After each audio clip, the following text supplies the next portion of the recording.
And what are we going to talk about today? It's the I important. can't decide. I I can't just can't decide. decide. Yeah, I wonder. We're going to talk about how can we decisively conquer analysis paralysis. And for some of you who might be wondering what exactly is analysis paralysis, it is this. All right, the idea that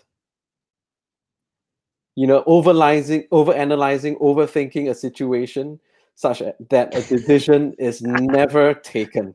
And how many of you relate to that? Just put up your hand. I won't be counting hands.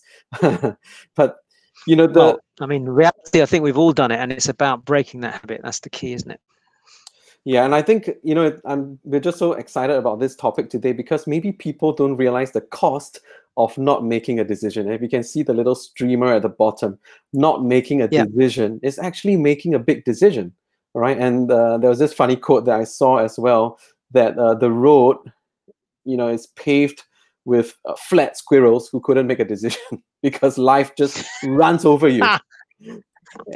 And, in times like these, it's just so important, especially in times like these, if you are having a decision to make with your career, with your finances, with your investments, with your life, your children, and I think COVID has just given everybody a forced sabbatical.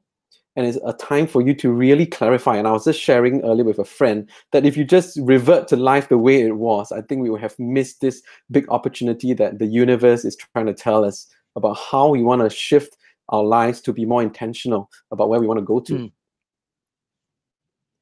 Yeah, I think as well at the moment, there's going to be two reactions to COVID, and that is some people just sit back and they actually become more indecisive, whilst others actually say, right, something has to change. I cannot carry on like this. It's a leverage point, as I call it, in a lot of emotional stuff that I do with people. And it's like something has to change, boom, and they make big decisions and they make them quicker. So there's kind of a watershed when you get a situation like this. I've seen it in all the decades I've been alive. It's the same thing. Under pressure, people act one of two ways. They lock down and become less decisive, or they go the other way and they become incredibly decisive. And it's learning to take that skill and use it on an everyday basis instead of waiting for an equivalent to COVID. Yeah, and if you're tuning into this video, we're going to give you some practical tips on how you can overcome this. But I also wanted to ask, Dr. Rowe, you've been speaking to lots of people. You see, you coach, mentor lots of people over the years. What are some reasons you think people are stuck in analysis paralysis? Well, I think, the reasons are often fear. It's the lack of understanding of the situation. It's also it's allowing other things to come into your head, which we'll come to in a little while. The way to identify it really is to start to look at things like holding on too long and waiting. Oh yeah, I'll do that in the future. Great idea. I really like to do that. It's that classic. I mean, property. How many times have I stood in front of thousands of people, property investors? Even when there are people that came to the event that I was at when I was with you, Daniel, back in whenever it was, 8-10 years ago, who said, "Yeah, I'll come." They came up to me and said, "Doctor, we're going to think about this." That's a classic sign of somebody who's not decided. We're going to think about this. And I say to them, "How long have you been thinking about it?" "Well, we started thinking about it about 4 or 5 years ago. But now we've seen you. We're quite motivated. Yeah, I think we're going to go and think about the fact we've been thinking about it. And then we'll make a decision." Whereas you went on and did it, they're still thinking about it.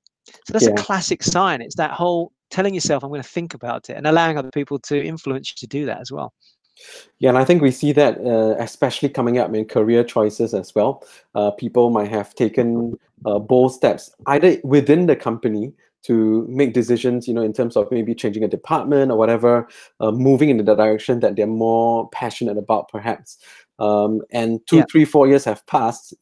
Some people just out of fear or out of staying in their comfort zone, they're just still stuck there. So I think there is a huge cost, either in terms of money, but I think also emotionally and mentally, what it does to you. Imagine just being paralyzed, being stagnant. I think that is not a good place to be in. So I think one big thing is to be able to, and here comes the first tip, right? To be able to focus on what's important to you and have that laser sharp focus to go ahead and gun for it.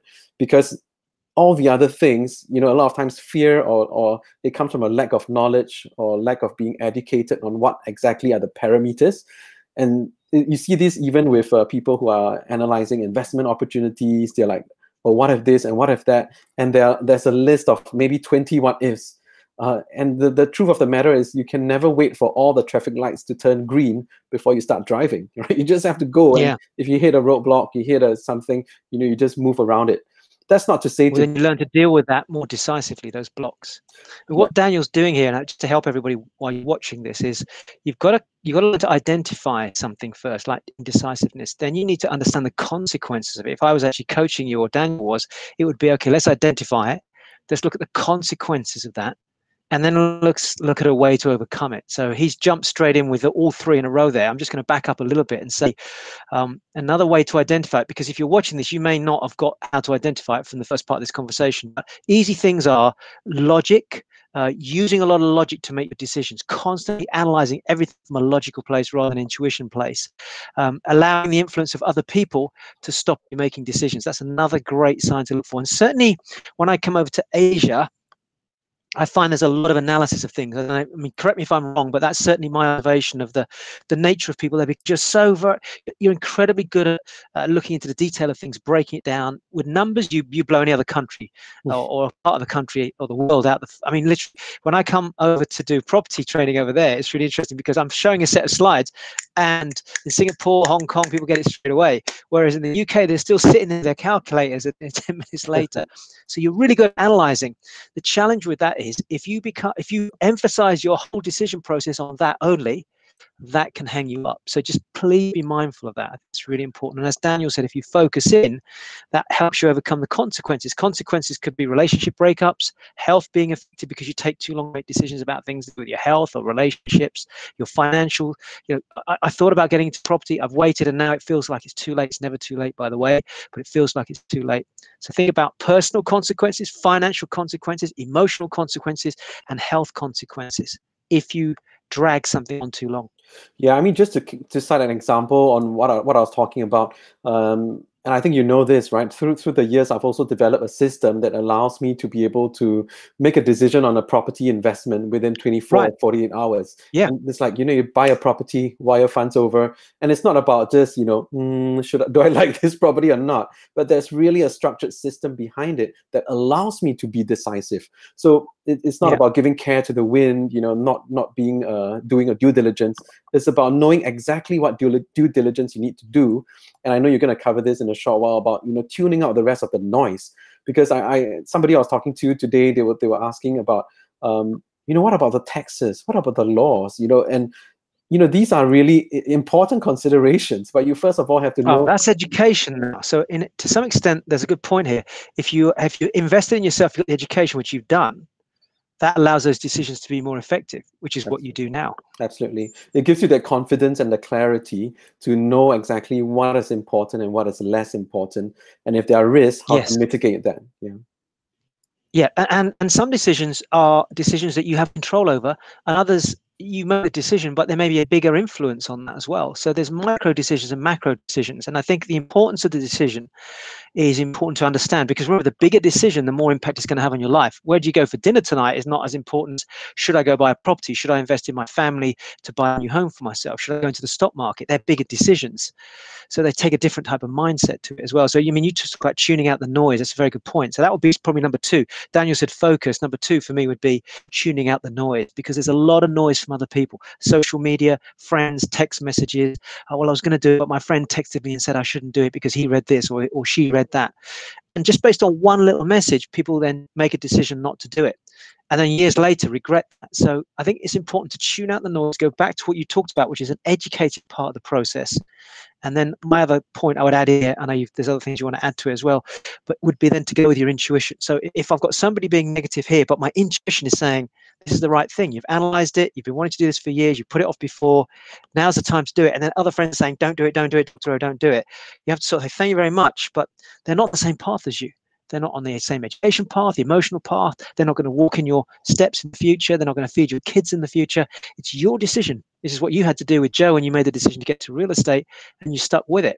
So I think that's really important, is to tune out and also follow your intuition as well. Yeah, and I think tuning out it's an important bit, because it's so real, right? Whenever people might come in and give you lots of well-meaning advice, but this could be from people who may not be where you want to be. And I think that's an important, almost an acid test. Do these people, is it their opinion, everybody has an opinion, right? But is this an informed opinion from someone who is already where you want to be in that particular area in Right. life? You know, it could be a career Yeah. change. It could be joining a new company. Is it someone in the company, or you know, it's just someone you heard on the street or reading the news that actually this person, his guess is as good as yours. So it's really being able to focus. Yeah. And that's a good point, because the concept of born poor direct is you're born poor most of the time. Most of us aren't born into wealth, and then you make decisions along the way, and it's those decisions that lead you to that richness, that wealth, and that happiness that you're pursuing. And part of that is actually following people that have done it already, as opposed to people that haven't and just talk about it. And if you keep listening to those decisions lead you in a different direction. So every single decision that you've ever made has led you to this point, even to watching the video right now. So those decisions have resulted in what you earn, where you live, who you're with, what you eat. Every decision, every single decision. That's why it's so important. Big subject. Yeah, and we've done a lot, thrown a lot of things at you to think about. We just want to end with this quote.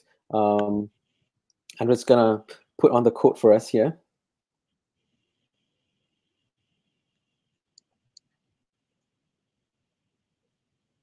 And it is so important. It's one of the things that I learned some years back from Tony Robbins, right? Is in the moment of your decision that your destiny is shaped.